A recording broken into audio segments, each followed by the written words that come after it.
Here I have Samsung Galaxy Note 4, and today I'm going to show you how to transfer files from internal storage to SD card on this device. So firstly you have to open My Files application, then go to the device storage, select like anything you want to transfer, so let's maybe some pictures. Okay, let's transfer this screenshot. Then tap on three dots here, select if you want to move it or if you want to copy it. So let's copy.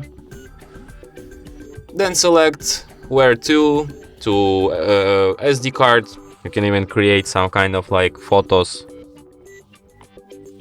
folder and transfer it here. And that's how it's done. And that's it. Thanks for watching. If you find this tutorial useful, don't forget to hit that like button and subscribe to our channel.